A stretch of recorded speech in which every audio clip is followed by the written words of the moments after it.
Assalamualaikum warahmatullahi wabarakatuh. Selamat sore. Waalaikumsalam warahmatullahi wabarakatuh. Ya, alhamdulillah segala puji bagi Allah Subhanahu wa taala pada kesempatan perdana di Bincang Santai seputar pengalaman hidup. Ya, Allah izinkan untuk kita bersua secara virtual ya. Di sini sudah ada narasumber kita yang Masya Allah ya.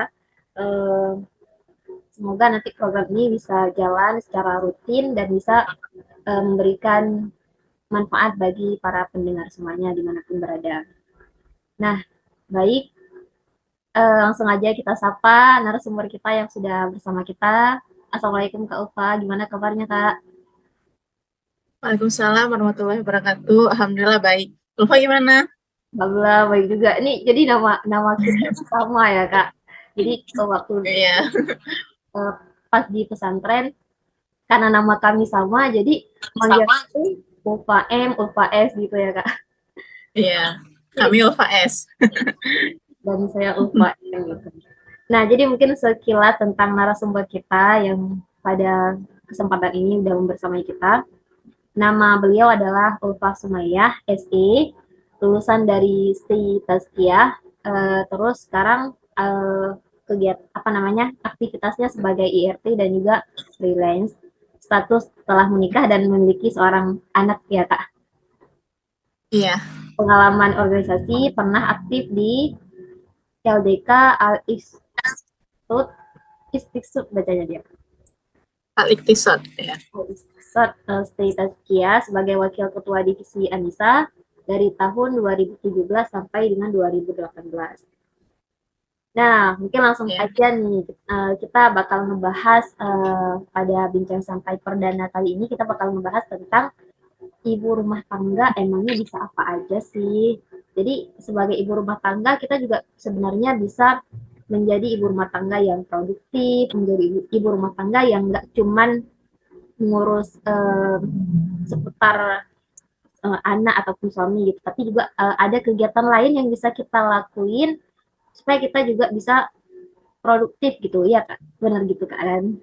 Iya. Jadi kita bakal sharing ya bersama Kak Ufa. Sejauh ini kakak udah bergelar sebagai ibu rumah tangga berapa tahun dah kan? 5 tahun, 6, Ya, 5 tahun. 5 tahun. Nah, udah lumayan lama lah gitu kan, udah bergelar sebagai ibu rumah tangga. Nah, gimana sih rasanya, bagaimana pengalamannya gitu? Asyikkah menjadi seorang ibu rumah tangga atau gimana, Kak? Siap. Makasih Ulfa untuk pertanyaannya. Sebelumnya kakak mau bilang makasih dulu untuk Ulfa yang udah undang kakak sebagai teman ngobrol hari ini. Semoga apa yang kakak sampaikan ke depannya sampai akhir bisa memberikan manfaat untuk para pendengar. Amin. Terus untuk pertanyaannya Ulfa, asikkah jadi ibu rumah tangga? Sebenarnya peran apapun, termasuk peran ibu rumah tangga itu ada asiknya, kadang-kadang ada lelahnya juga. Cuman eh, sejujurnya lebih banyak menyenangkannya, lebih banyak hal yang menyenangkan yang kakak dapat setelah berumah tangga. Mungkin cocok gitu. Maksudnya kakak kayaknya cocok jadi ibu rumah tangga gitu. Jadi hmm, selama menjadi ibu rumah tangga ada begitu banyak pengalaman yang kakak dapatkan sehingga membentuk diri kakak yang baru gitu. Jadi kalau dulu mungkin sangat kekanak-kanakan. Jadi setelah belajar jadi ibu rumah tangga, jadi kayaknya ada yang berubah gitu karena eh, melihat sesuatu dari sudut pandang yang lebih besar. Karena kan jadi ibu rumah tangga itu kita nggak lagi melihat diri sendiri, nggak lagi hidup dengan diri sendiri gitu. Kita hidup dengan pasangan, hidup dengan anak, sehingga kita lebih peduli terhadap hal yang biasanya kita nggak peduli gitu. Maksudnya biasanya kita cuma peduli dengan diri sendiri. Setelah jadi ibu rumah tangga, kita jadi peduli lebih banyak tentang hal selain diri kita sendiri gitu. Jadi kalau ditanya asik atau enggak, tentu aja asik, tapi juga ada hal-hal seperti rasa lelah itu juga pasti ada. Cuman porsinya lebih banyak hal-hal menyenangkannya, alhamdulillah. Ya, gitu Pak. Jadi cocok ya tadi ya, apa kata-katanya tuh cocok berarti menjadi ibu rumah tangga. Masya Allah ya. Ya. Ada nggak sih tantangan terberat selama 5 tahun ini, Kak? Em, tantangan terberat adalah ada masanya ketika karena sekarang kan kita hidupnya nggak cuma di dunia nyata ya, maksudnya kita juga main sosial media. Ya, ya. Jadi ketika kita melihat sosial media itu tanpa sadar seperti ada standar-standar baru gitu. Jadi misalnya umur segini udah harusnya udah punya apa gitu. Jadi terkadang tantangan paling berat itu sebenarnya malah diri sendiri, merasa diri sendiri itu kurang bernilai. Jadi ada masa di mana ngerasa kok waktu aku sebagai ibu rumah tangga itu kok berhenti, tapi orang lain jalan terus gitu. Maksudnya orang lain di umur yang sama udah meraih banyak hal, tapi kayaknya kakak di dapur aja gitu. Hmm. Istilahnya kayak gitu. Jadi tantangan yang kakak rasakan sebenarnya lebih ke diri sendiri. Tapi kalau untuk em, hal-hal lain, misalnya seperti mengatur rumah tangga, gimana dinamikanya, keuangannya, atau misalnya mengatur keuangan, atau mengatur gimana pendidikan anak di rumah, itu sebenarnya kakak lebih enjoy malah dibandingkan dengan uh, merasa diri yang tidak tidak apa namanya tidak tidak penuh, misalnya tidak merasa penuh pada diri sendiri itu, tapi munculnya kadang-kadang kalau udah kebanyakan lihat orang lain. Cuman langsung istighfar dan coba pikir bahwa ingat-ingat lagi bahwa sebenarnya walaupun ibu rumah tangga, kita juga sebenarnya melakukan hal yang hebat gitu. Seperti orang luar sana, cuma mungkin jalan kita beda gitu. Itu sih tantangannya adalah menghadapi diri sendiri yang kadang-kadang ya gitulah, kadang-kadang merasa eh, enggak apa, enggak enggak apa ya, enggak bisa mencapai sesuatu yang kakak inginkan gitu. Karena udah terbatas ya, saya udah punya Ya, kesibukan yang lain gitu ya.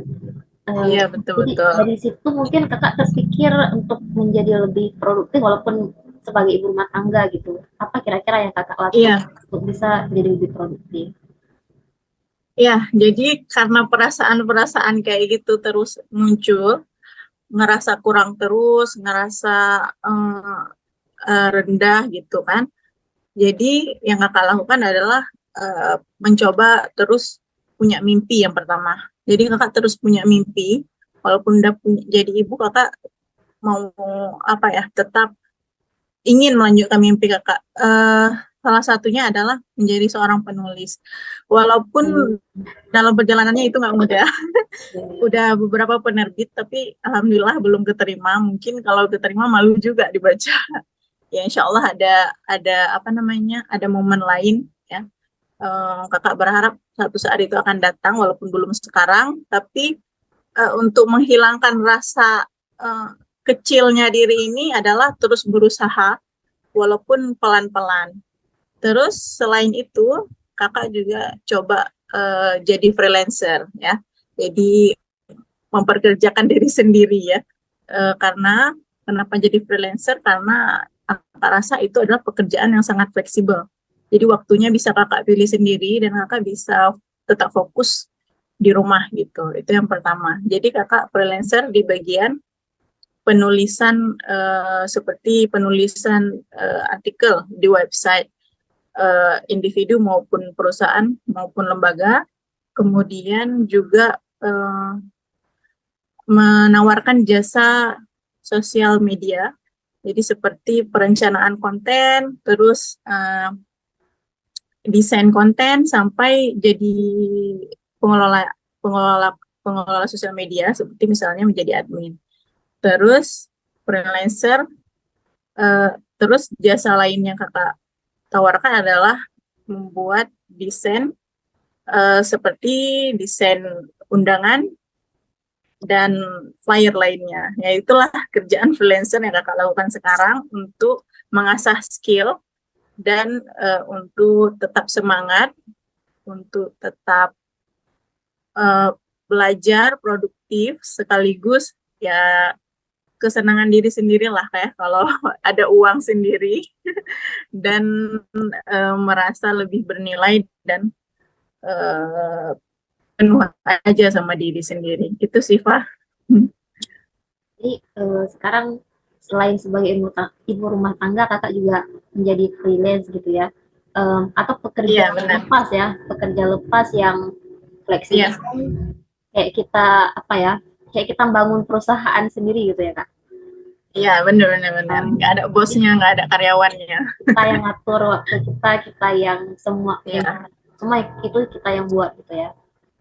betul-betul. Ya itu cocok sih untuk sebagai ibu rumah tangga gitu ya, yang mungkin waktunya Iya. banyak dihabiskan di rumah. Jadi itu emang apa namanya sesuai gitu untuk kita sebagai ibu rumah tangga. Nah, Iya, betul. selain freelance yang kakak lakuin, ada lain nggak mungkin yang bisa dilakuin untuk kita sebagai pekerja lepas atau freelance itu sendiri? Iya, kalau misalnya mau jadi freelance, ada banyak sekali jasa yang bisa ditawarkan. Tinggal dipilih aja mana yang paling cocok dengan kita, mana yang paling apa ya, yang paling kita bisa atau kita mau belajar tentang hal itu. Jadi misalnya bisanya gambar, jadi kita bisa nawarin jasa ilustrasi, bisanya apa ya, bisanya desain, kita kita jual jasa desain. Sebenarnya jasa-jasa yang ditawarkan nggak terbatas pada itu aja. Misalnya kita buka jasa apa ya, kayak apa tuh, jasa translate jurnal, nah itu termasuk salah satu pekerjaan freelance ya. Jadi yang dimaksud freelance itu kan kita kerja tanpa atasan, tanpa pegawai, kita menawarkan jasa sendiri, mulai dari kita nawarinnya sampai berapa harganya kita yang tentukan, dan dealnya itu gimana sama si klien itu semua kita yang menentukan. Jadi memang jasa freelance itu sangat banyak ya. Banyak juga pekerjaan-pekerjaan yang bisa dilakukan secara offline itu juga bisa disebut freelance ya. Intinya pekerja lepas apa aja yang penting dia berdiri sendiri gitu, independen. Gitu ya. Oke. Terus kan ya apa namanya untuk kita bekerja sebagai freelance itu butuh yang namanya klien. Nah, gimana sih tips dari kakak untuk Ya. mencari klien itu sendiri?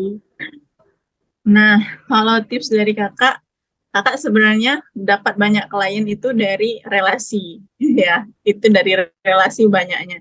Tapi ada lagi hal-hal yang lain yang bisa kita coba untuk dapat klien. Misalnya bangun portofolio. Contohnya, portofolio yang paling gampang tuh di mana sih?